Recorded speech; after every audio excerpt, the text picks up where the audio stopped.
Hello दोस्तों, आप सभी का मेरे चैनल पर स्वागत है। और आप देख रहे हैं रातों की भूतिया दास्तान है। दोस्तों, आपके लिए फिर से हाजिर हूँ एक नई कहानी के साथ। इस कहानी का सारांश है एक डायन।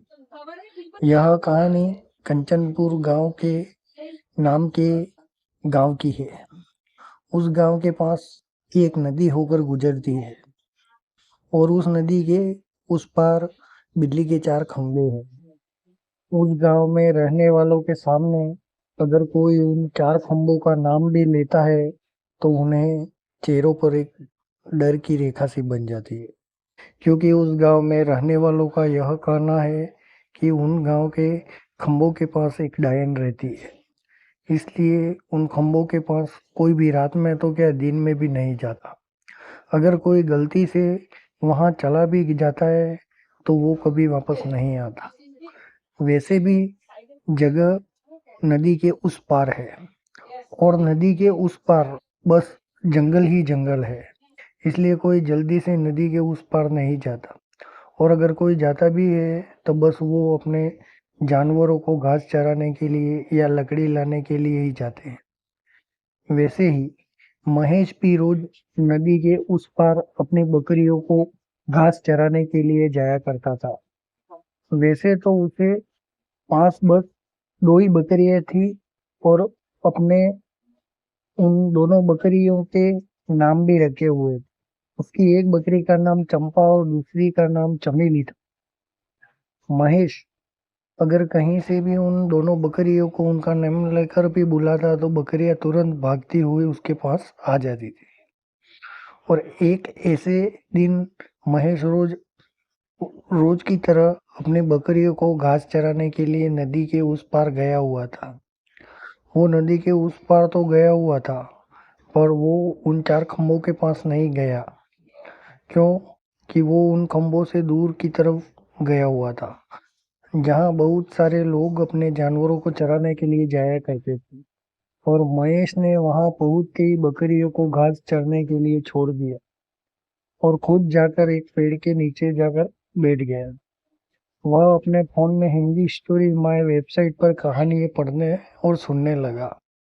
और 3-4 कहानियां सुनने के बाद महेश ने जैसे ही अपने आसपास देखा तो उसे उसकी बकरियां कहीं पर नजर भी नहीं आ रही थी। और वो अपनी उन्हीं बकरियों को ढूंढने के लिए महेश अपनी जगह से उठा और बकरियों को आवाज लगाते हुए जंगल के अंदर की तरफ जाने लगा, क्योंकि उन्हें लग रहा था कि शायद उसकी बकरियां घास खाते खाते जंगल के अंदर चली गई होगी। इसलिए वो लगातार अपनी बकरियों को आवाज लगाता हुआ जंगल के अंदर की तरफ चले जा रहा था। पर उसको अपनी बकरियां कहीं भी नजर नहीं आ रही। और अब समय भी काफी होने लगा था, और वो जंगल जंगल भी काफी बड़ा था। अगर महेश ऐसे ही चलते जाता तो उसे इस जंगल को पार करने में लगभग 2 दिन लग जाते। इसलिए वो वापस नदी की तरफ आने लगा, पर वो बाहर जाने का रास्ता भूल गया था। पर वो वहां रुका नहीं और सीधा सीधा चलते ही जा रहा था। तभी उसके कानों में नदी के पानी की आवाज आने लगी। महेश समझ चुका था कि वो जंगल के बाहर अब नदी के पास आ गया है। पर वो अभी भी अपनी बकरियों को ढूंढ रहा था और उनका नाम ले लेकर आवाज लगा रहा था, चंपा चमेली, चंपा चमेली। वो आवाज लगाते हुए नदी की तरफ चलते ही जा रहा था, पर तभी उसके पैर के नीचे कुछ आ गया। उसने जैसे ही अपने पैरों की तरफ देखा तो उसके शरीर में चला खून बर्फ सा ठंडा हो गया, और उसके अंदर एक डर की लहर सी चलने लगी, क्योंकि उसके पैर के नीचे एक बोर्ड था और उस बोर्ड में लिखा था, सावधान आगे खतरा है, आगे 4 खंबे हैं। यह पढ़कर जैसे ही भागने वाला था तभी उससे उसकी बकरियों की आवाज आने लगी। आवाज सुनकर पहले तो महेश खड़े खड़े ही अपनी बकरियों को आवाज लगाई, पर काफी देर तक जब उसकी बकरियां वापस नहीं आई तो महेश डरते डरते उस ओर जाने लगा जहां से बकरियों की आवाज आ रही थी। और जहां पर वो 4 खंभे थे। वो डरता-डरता चले जा रहा था, तभी उसने देखा कि एक लड़की 4 खंभों के सामने एक पत्थर पर बैठी थी और उसका मुँह दूसरी तरफ था और उस लड़की के बाल इतने बड़े थे कि वो ज़मीन को छू रहे थे और उस लड़की के पास में ही महेश की एक बकरी खड़ी हुई थी। बकरी अपनी बकरी को देखते ही महेश ने अपनी बकरी को आवाज़ मारी, चंपा इधर आओ।